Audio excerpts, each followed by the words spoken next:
अच्छा बिस्मिल्लाहिर्रहमानिर्रहीम। आज का जो टॉपिक है वो है सॉल्युबिलिटी प्रोडक्ट, जिसको जनरली हम KSP बोलते हैं। अब देखिए, लॉ ऑफ मास सेक्शन में हमने ये पढ़ा था, अगर आपके पास गैसियस मिक्सचर हो, उसमें रिएक्टेंट एंड प्रोडक्ट हो, जब आप उसकी प्रोडक्ट कंसंट्रेशन को रिएक्टेंट कंसंट्रेशन पे डिवाइड करें और इक्विलिब्रियम पे, उसे हम बोलते थे KC।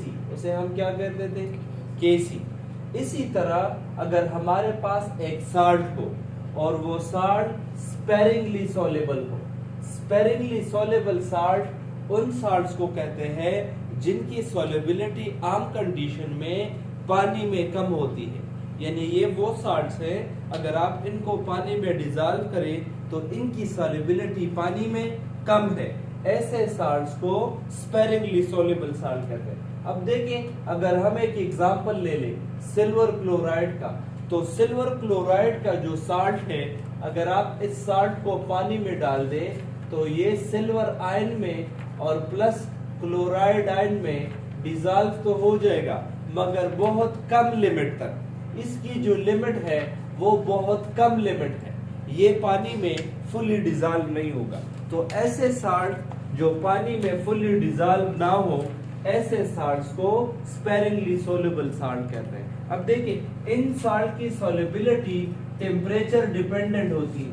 अगर आप सिल्वर क्लोराइड ले लें, पानी में डिसॉल्व करें और इसको थोड़ा सा हीट अप करेंगे तो फिर ये थोड़ा बहुत डिसॉल्व हो सकता है। लेकिन एक पॉइंट याद रखिएगा कि आम कंडीशन पे अगर आपके पास 1 मोल सिल्वर क्लोराइड है और आप इसको पानी में डिसॉल्व करें एट 25 डिग्री सेंटीग्रेड, जो रूम टेम्परेचर है, तो ये बहुत कम लिमिट तक डिसॉल्व होगा। मैं सपोज करता हूं कि 1 मोल मैंने डिसॉल्व किया है, तो सपोज 0.001 जो मोल है वो इसमें से डिसॉल्व हो जाएगा और बाकी अनडिसॉल्व रहेगा। तो मतलब बहुत कम लिमिट तक ये डिसॉल्व हो सकता है। या in other words, silver chloride की कंसंट्रेशन में कोई खातिर ख्वाह कमी नहीं आती, इसकी कंसंट्रेशन वही की वही ज्यादा रहती है और इसकी कंसंट्रेशन काफी कम जो है ये आपको सॉल्युबल जो है पानी में मिलेगी। तो देखिए, इसके लिए अब एक कंसेप्ट लाया गया। अगर आप किसी चीज की KC कैलकुलेट करते हैं तो वो उन चीजों की कैलकुलेट करते हैं जो फुली डिसॉल्व हो, जो फुली क्या हो, फुली डिसॉल्व हो या गैसियस मिक्सचर हो। लेकिन अगर आपके पास ऐसी चीजें हैं जो फुली डिसॉल्व ना हो, उसके लिए इक्विलिब्रियम कांस्टेंट कैसे डिराइव करें, तो इसके लिए कंसेप्ट आया सॉल्युबिलिटी प्रोडक्ट। तो जो सॉल्युबिलिटी प्रोडक्ट है ये लॉ ऑफ मास एक्शन की तरह ही है। लॉ ऑफ मास एक्शन भी बताता है कि product concentration raise to the power molar coefficients divide by reactant concentration raise to the power molar coefficient. लेकिन यहाँ पे चूंकि आपके पास स्पेरिंगली सॉल्युबल साल्ट है, तो आप ऐसे कहेंगे concentration of ions raise to the power coefficient divide by concentration of salt raise to the power coefficient. लेकिन प्रॉब्लम ये है कि जो साल्ट होगा वो फुली आयनाइज नहीं होगा, उसके साथ कुछ मैथमेटिकल स्टेप करके उससे हम KSP बनाएंगे। वो किस तरह होगा अभी आपको पता चलेगा। तो इसकी जो डेफिनेशन है वो लॉ ऑफ मास एक्शन की तरह ही है कि molar concentration of ion raise to the power exponents of mole. Mole के जो एक्सपोनेंट है वो जब आप कंसंट्रेशन के ऊपर ले लें, इसको हम सॉल्युबिलिटी प्रोडक्ट की तरफ लेकर जाएंगे। अब देखिए, सपोज एक स्पेरिंगली सॉल्युबल साल्ट है सिल्वर क्लोराइड, ये पानी में बहुत कम लिमिट तक सिल्वर और क्लोराइड आयन में डिसॉल्व होगा। अब देखिए, KC की डेफिनेशन क्या है? Molar concentration of product divide by molar concentration of reactant. लेकिन ये KC की डेफिनेशन है। और अब एक प्रॉब्लम है। प्रॉब्लम क्या है? प्रॉब्लम ये है कि ये बहुत कम डिसॉल्व है, और दूसरा प्रॉब्लम यह है कि ये डिसॉल्व होता ही नहीं है, इसकी कंसंट्रेशन में बहुत कम कमी आती है। तो ये almost remain same, this almost remain constant. तो देखिए, ये भी कांस्टेंट है और ये भी कांस्टेंट है, और ये रूल ये है कि हम कांस्टेंट को हमेशा आपस में मल्टीप्लाई करते हैं। तो सिल्वर क्लोराइड यहाँ भी मल्टीप्लाई कर रहे हैं, यहाँ भी तो कैंसिल हो जाएगा, और अब लिफ्ट में भी इसके साथ मल्टीप्लाई करें। अब ये भी कांस्टेंट है और ये भी कांस्टेंट है, कांस्टेंट मल्टीप्लाई बाय कांस्टेंट से जो नया कांस्टेंट बनता है दैट इज कॉल्ड Ksp, इसको सॉल्युबिलिटी प्रोडक्ट कहते हैं। अब इसमें से ये खत्म हो गए क्योंकि ये सॉल्युबल नहीं होता, जो चीज सॉल्युबल है Ksp उसके लिए है, और जो सॉल्युबल नहीं था वो Kc के साथ मल्टीप्लाई होके Ksp बनाता है। तो अब देखिए, चूंकि सिल्वर क्लोराइड ऑलमोस्ट कांस्टेंट है, इसकी कंसंट्रेशन में नेग्लिजिबल चेंज आता है, मतलब इसकी कंसंट्रेशन चेंज नहीं होती, तो लिहाजा हम कहते हैं कि इस सिल्वर क्लोराइड को जब आप मल्टीप्लाई करेंगे Kc के साथ तो ये बन जाता है Ksp, और इस तरीके से आप क्या करेंगे, चूंकि यहाँ पे कोएफिशिएंट 1 1 है इसलिए ऊपर हमने 1 1 लिया है, या लेने की जरूरत नहीं है, लेकिन अगर यहाँ 2 होता तो हम पावर 2 लेते, सपोज करें यहाँ 3 है तो आप पावर 3 ले लें। अब देखिए, इस Ksp को हम यूटिलाइज कर सकते हैं, इस्तेमाल कर सकते हैं, तो इसके कुछ एप्लीकेशन है। इन एप्लीकेशन में जो सबसे पहला एप्लीकेशन है वो है प्रेडिक्शन ऑफ प्रेसिपिटेशन, यानी प्रेसिपिटेशन को प्रेडिक्ट करना। अब प्रेसिपिटेशन क्या है इसको थोड़ा सा समझ लेते हैं, बाकी ये बहुत ज्यादा इजी टॉपिक है। अब देखिए, मैं सपोज करता हूँ कि ये मेरे पास एक बीकर है और इसमें पानी है, और मैं इसमें बहुत कम मिकदार में चीनी ऐड करता हूँ, शुगर ऐड करता हूँ। जब बहुत कम मिकदार में चीनी ऐड करूंगा तो ये कंप्लीटली डिजॉल्व हो जाएगा, लेकिन बहुत कम मिकदार है तो ये मजीद और डिजॉल्व कर सकता है। तो अगर बहुत कम मिकदार ऑफ सॉल्यूट इस सॉल्यूशन में है, हम इस सॉल्यूशन को कहते हैं अनसैचुरेटेड सॉल्यूशन। ये मजीद क्या कर सकता है, मजीद शुगर ऐड कर सकता है। अब मैं शुगर ज्यादा ऐड करता हूँ, इतना ज्यादा शुगर ऐड करता हूँ कि अब इस सॉल्यूशन में मजीद शुगर ऐड करने की कैपेसिटी नहीं है, फिर इस सॉल्यूशन को हम कहते हैं सैचुरेटेड सॉल्यूशन। अब ये मजीद शुगर ऐड नहीं कर सकता। लेकिन अगर मैं ऐसे करूं कि इस सॉल्यूशन को थोड़ा सा हीट दे दूं, क्या करूं, थोड़ा सा हीट दे दूं, और फिर इसमें मैं गुंजाइश पैदा करूं कि ये मजीद और सॉल्यूट भी ऐड करे, लेकिन फिर टेम्परेचर पे भी मजीद ये सॉल्यूशन और सॉल्यूट ऐड न कर पाए, ऐसे सॉल्यूशन को कहते हैं सुपर सैचुरेटेड सॉल्यूशन, यानी जिसमें मजीद सॉल्यूट ऐड करने की गुंजाइश नहीं है। लेकिन अगर आप एक्सपेरिमेंट करें, अब ये एक सुपर सैचुरेटेड सॉल्यूशन है और आप इसको छेड़े और मजीद सॉल्यूट ऐड करें, तो अब ये उल्टा रिवर्स प्रोसेस शो करेगा। रिवर्स प्रोसेस मीन अब ये दोबारा सोल्युबल चीजों को अनसोल्युबिलिटी की तरफ लेकर जाएगा। तो ये जो सोल्युबल शुगर है अब ये अनडिजॉल्व होना स्टार्ट हो जाएगा।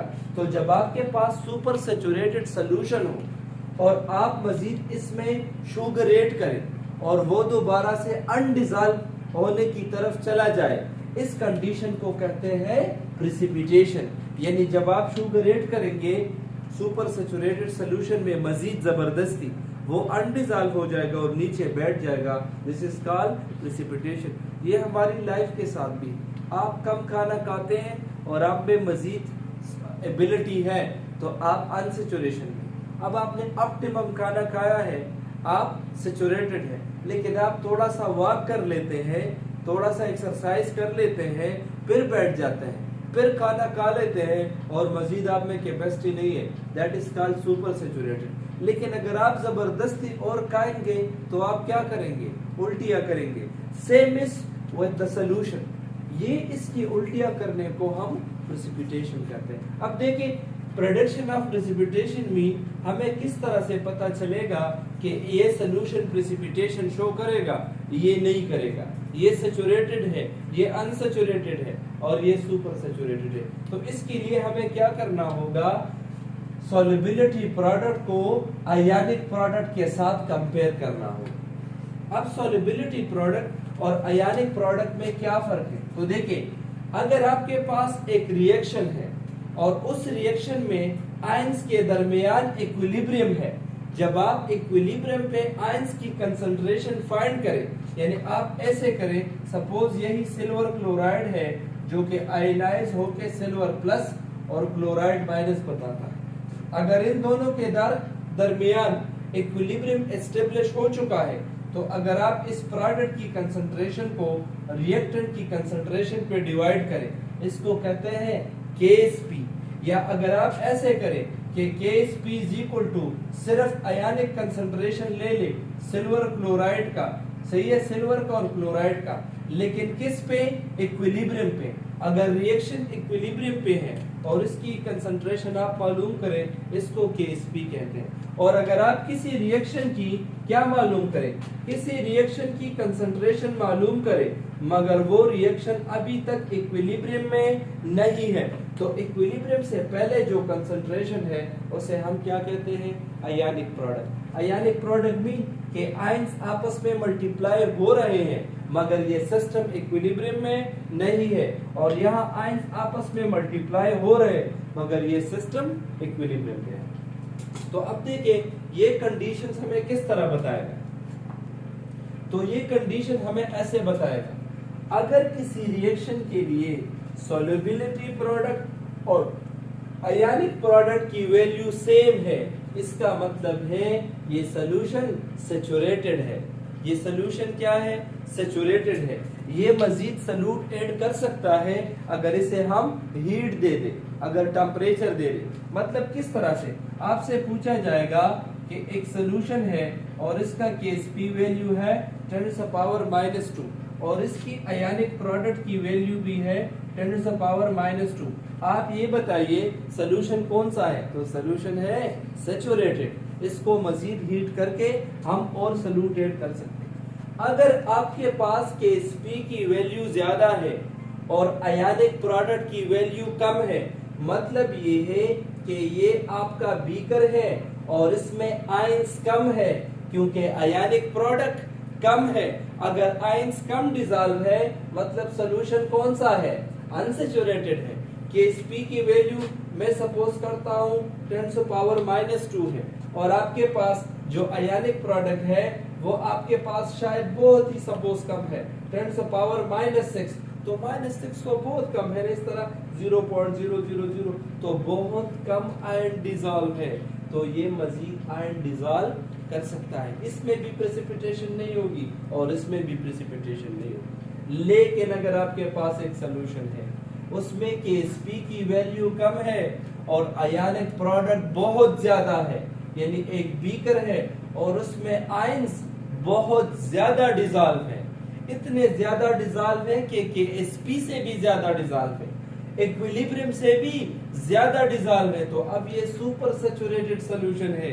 अब अगर आप इसको बहुत कम मिकदार भी ऐड करेंगे, इसको डिस्टर्ब करेंगे, तो ये प्रेसिपिटेट होना स्टार्ट करेगा। तो ऐसे कंडीशन जिसमें आयनिक प्रोडक्ट KSP से ज्यादा हो, ये वो कंडीशन है जिसपे इस कंटेनर में प्रेसिपिटेशन स्टार्ट होगी। तो आपसे अगर ये लोग क्वेश्चन करेंगे, ऐसे करेंगे कि KSP की वैल्यू 10⁻⁻2 है और आपके पास जो आयनिक प्रोडक्ट है उसकी वैल्यू 10⁻2 है, ये पॉजिटिव में है, तो आयनिक प्रोडक्ट ज्यादा है और KSP काफी कम है, तो लिहाजा इस सॉल्यूशन में प्रेसिपिटेशन अकर होगी। अच्छा, दूसरा जो इम्पोर्टेंट एप्लीकेशन है सॉल्युबिलिटी प्रोडक्ट का या KSP वैल्यू का, वो है डिटर्मिनेशन ऑफ सॉल्युबिलिटी। देखिए सॉल्युबिलिटी प्रोडक्ट में बजाते खुद सॉल्युबिलिटी भी मौजूद है, तो आप ऐसे भी कर सकते हैं कि किसी भी साल्ट की जो स्पेरिंगली सोल्युबल साल्ट है उसकी सॉल्युबिलिटी चेक कर सकते हैं। हमने क्या किया है, लिटरेचर में हर एक साल्ट उठाया है जो स्पेरिंगली सोल्युबल है, उसको 25 डिग्री पे पानी में डिसॉल्व किया है और उसकी सॉल्युबिलिटी नोट की है और उसकी एक तरतीब बनाई है कि ये ज्यादा सोल्युबल साल्ट, ये उससे कम, ये उससे कम, ये उससे कम और ये उससे सबसे कम। तो जब हम रिसर्च करते हैं और कोई पार्टिकुलर साल्ट डालते हैं तो पहले हम उसकी लिटरेचर देख लेते हैं कि ये कितने टेम्परेचर पे और कितने अमाउंट में, इतने डिग्री पे पानी में डिसॉल्व हो। तो लिहाजा यही इंफॉर्मेशन हमने यहाँ से उठाई। अब देखिए सॉल्युबिलिटी कैसे मालूम करेंगे। देखिए KSP इज इक्वल टू, तो KSP में हमेशा इसको हम क्या करते हैं, इग्नोर करते हैं, क्योंकि ये ऑलरेडी इसमें आ चुका है, KC के साथ जब मल्टीप्लाई हुआ है। हमारा काम आयंस के साथ है, तो मैं लिख सकता हूँ आयनिक कंसंट्रेशन ऑफ सिल्वर, और चूंकि इसका कोएफिशिएंट 1 है तो 1 into ionic concentration of second ion Ni, और यह भी 1 है तो पावर 1। अब देखिए इस कंसंट्रेशन की बजाय मैं लिख सकता हूँ x इनटू x, ठीक है। और अब इस x को मैं रिप्लेस करता हूँ सॉल्युबिलिटी पे, क्योंकि ये सॉल्युबिलिटी प्रोडक्ट है, दोनों का एक प्रोडक्ट है सॉल्युबिलिटी का, तो लिहाजा इसको मैं S से और S से रिप्लेस करता हूँ, यानी सॉल्युबिलिटी प्रोडक्ट है तो सॉल्युबिलिटी भी हम मालूम कर सकते हैं। अब ये भी S है और ये भी X है, या ये भी X है और ये भी X है, तो बेसिस सेम है तो पावर 1 1 है ना, 1 1। जब बेसिस सेम हो पावर को हम क्या करते हैं, पावर को हम ऐड करते हैं, तो x स्क्वायर या s स्क्वायर आपको जो भी आसान लगे, चूंकि सॉल्युबिलिटी s से है तो मैंने s पे रिप्लेस किया।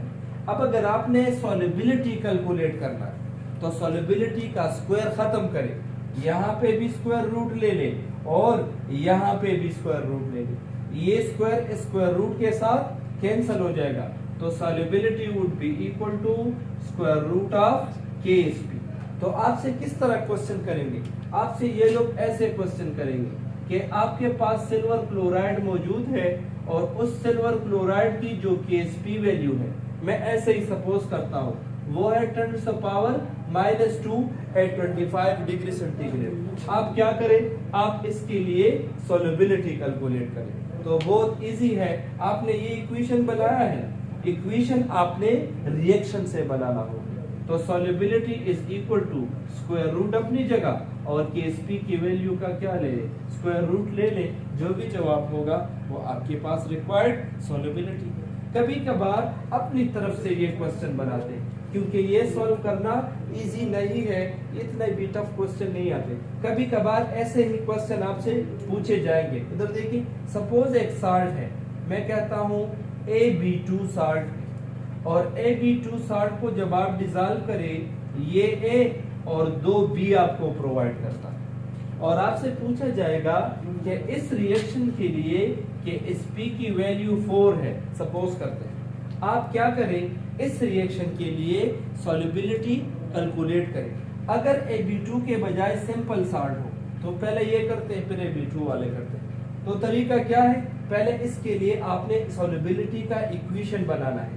वो किस तरह से, KSP is equal to solubility of A और कोएफिशिएंट क्या है 1, सॉल्युबिलिटी ऑफ B और कोएफिशिएंट क्या है 1, तो मैं लिख सकता हूँ KSP is equal to S square. अब चूंकि स्क्वायर को आपने क्या करना है, खत्म करना है, तो यहाँ भी स्क्वायर रूट ले ले और यहाँ भी स्क्वायर रूट ले ले, so S would be equal to square root of KSP। अब देखिए KSP की वैल्यू क्या है 4, तो इसमें 4 पुट करें, 4 का स्क्वायर रूट ले, तो उसमें ऑप्शंस होंगे 2 3 4 या जो भी है, यानी आपको कंफ्यूज करने के लिए सिंपल। लेकिन अगर ऐसे आ जाए कि AB2 हो तो उसकी एग्जांपल उधर है। अब देखिए, अगर क्वेश्चन ऐसे हो कि आपके पास कैल्शियम फ्लोराइड है और इसकी सॉल्युबिलिटी N है, N से मतलब कोई वैल्यू है, अगर आप कंसिडर करें N सपोज 16 है, N सपोज 4 है, जो भी वैल्यू है, N सपोज 10 टू पावर -2 है, एक वैल्यू है उसकी KSP की, आप इसके लिए क्या मालूम करें, सॉल्युबिलिटी। तो बहुत इजी है, पहले रिएक्शन लेके, अगर कैल्शियम फ्लोराइड होगा और इसको आप पानी में डिसॉल्व करेंगे तो ये कैल्शियम +2 आयन में, और अब चूंकि फ्लोराइड आयन 2 बनेंगे, AB2 होगा, इसके कितने आयन आयनाइज होंगे 2, तो देखिए मैंने 2F लगाया, सही है ना। अब इसके लिए देखिए, सो KSP इज इक्वल टू, मैं लगा लूंगा कैल्शियम की जगह S और इसके साथ क्या है 1, तो पावर 1, लेकिन अब इसके साथ खुद कंसंट्रेशन में मोल क्या है 2, और F की बजाय S लगा लूंगा, और लॉ ऑफ मास सेक्शन में हमने पढ़ा था कि जो कोएफिशिएंट हो कंसंट्रेशन के साथ वो आपने पावर में भी लेना। इस पॉइंट की समझ आई है। अब क्या करें, अब ऐसे करें, S पावर 1 अपनी जगह, अब ये स्क्वायर है, तो अगर आप ये स्क्वायर कंसिडर करें, ये स्क्वायर 2 पे भी है और S पे भी है, 2 पे अगर आप स्क्वायर लेंगे तो ये 4 बन जाएगा, और S पे स्क्वायर लेंगे तो S स्क्वायर बन जाएगा। अब इस S के ऊपर 1 है और इस S के ऊपर 2 है, इनके बेसिस सेम है। अगर बेसिस सेम होंगे तो पावर को ऐड किया जाएगा, तो S1 और S2 से क्या आ जाएगा, S क्यूब। अब चूंकि हमने क्यूब तो कैलकुलेट नहीं करनी, हमने S कैलकुलेट करनी है। पहले तो S4 को लेफ्ट साइड पे शिफ्ट करें, ये कैंसिल हो जाएगा, so S cube would be equal to KSP और डिवाइड बाय 4। अब आपने क्या करना है, इस क्यूब को हटाना है। क्यूब को जब आप हटाते हैं तो क्यूब रूट लेकर आते हैं, तो इसका जवाब ऐसे होगा। समझ आ रहे, इसका जवाब ऐसे होगा अगर ऑप्शन से। लेकिन अगर ये कहते हैं कि आप मैथमेटिकली इसको कैलकुलेट करें, तो देखिए मैथमेटिकली भी बहुत इजी है। जब आप इसका क्यूब खत्म करेंगे, सो S इज इक्वल टू 3 अपनी जगह, KSP की वैल्यू क्या है, KSP की वैल्यू n है, तो इन्होंने यहाँ KSP के बजाय n लिखा होगा। और अगर वैल्यू गिवन है तो वैल्यू क्या है, 16 और डिवाइड बाय 4। तो इस तरीके से आप किसी सॉर्ट की भी सॉल्युबिलिटी प्रोडक्ट या सॉल्युबिलिटी कैलकुलेट कर सकते हैं।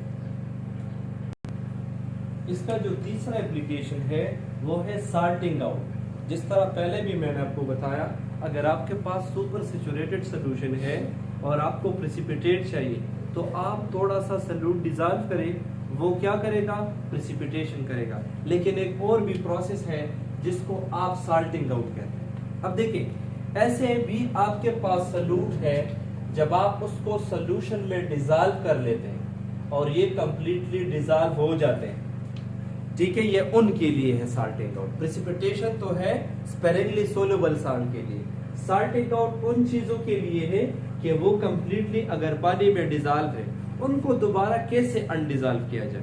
तो सॉर्टिंग आउट का टॉपिक उनके लिए, तो इसके लिए एक तरीका है। पहले तो ये है, ये उन चीजों के लिए है जो कंप्लीटली डिसॉल्व हो और उसे आप क्रिस्टलाइजेशन की मदद से दोबारा अनडिसॉल्व न कर पाए, यानी आप दोबारा इनको क्रिस्टलाइज नहीं कर सकते आम कंडीशन पे।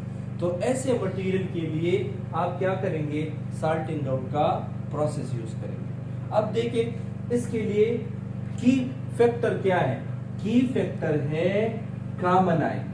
अब किस तरह से, सपोज करें आपने एक सॉल्यूशन बनाया है सोडियम क्लोराइड का, आपने टेबल सॉल्ट लिया है नमक और इसको पानी में डिसॉल्व किया है और ये पानी में कंप्लीटली डिसॉल्व हो चुका है। अब आप दोबारा चाहते हैं कि ये रिक्रिस्टलाइज हो, मगर ये रिक्रिस्टलाइज नहीं हो रहा, क्योंकि ये स्पेरिंगली सोल्यूबल सॉल्ट नहीं है कि आप ज्यादा ऐड करेंगे तो ये हो जाएगा। ये आपके पास जो है सोल्यूबल हो रहा है। अब दोबारा इसको कैसे अनसोल्यूबल करें, तो तरीका क्या है, आप एक और ऐसा केमिकल इस सॉल्यूशन में ऐड करें कि एटलीस्ट इन दोनों में एक आयन कॉमन हो। क्या हो, कॉमन हो। जब आप सोडियम क्लोराइड को पानी में ऐड करेंगे तो ये सोडियम पॉजिटिव आयन और क्लोराइड आयन में डिसॉल्व हो जाएगा। अब आप कोई और केमिकल डाल लें, सपोज करें आप HCl डाल लें।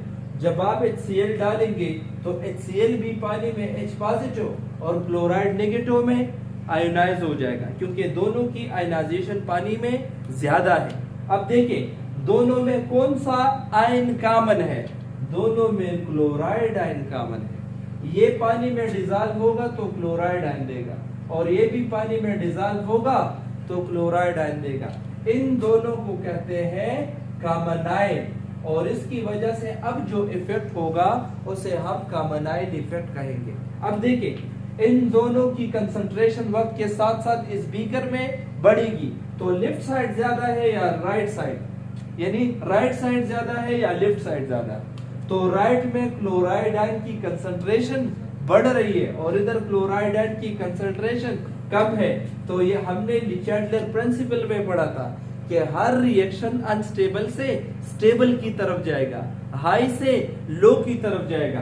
तो यही रिएक्शन बैकवर्ड जाएगा, रिवर्स जाएगा। क्लोरीन का मिकदार बढ़ने से इतना ज्यादा क्लोराइड आयन होगा कि वो दोबारा सोडियम के साथ रिएक्ट करके वापस क्या बनाएगा, सोडियम क्लोराइड, तो वो नीचे बैठ जाएगा, अनडिसॉल्व हो जाएगा। इसकी एग्जांपल सोप भी है, जो साबुन का फार्मूला है। साबुन जो है sodium salts of fatty acids है। फैटी एसिड्स ऑर्गेनिक कंपाउंड है, RC double bond O Na, यानी ये इनके साल्ट्स हैं। तो ये अगर आप इसके आयन्स देखें तो ये RC double bond O negative और प्लस सोडियम पॉजिटिव है। अगर आप साबुन को भी प्रेसिपिटेट करना चाहते हैं तो इसके साथ कोई ऐसा केमिकल ऐड करें कि एटलीस्ट दोनों में आयन क्या हो, कॉमन हो। तो इसमें अगर आप थोड़ा सा नमक डाल दें, वो जो डिजॉल्व प्रेसिपिटेट है वो अनडिजॉल्व हो जाएगा, क्योंकि इसमें सोडियम और इसमें सोडियम कॉमन है। तो ये दोबारा इसके साथ रिएक्शन करके दोबारा से ये बनाएगा।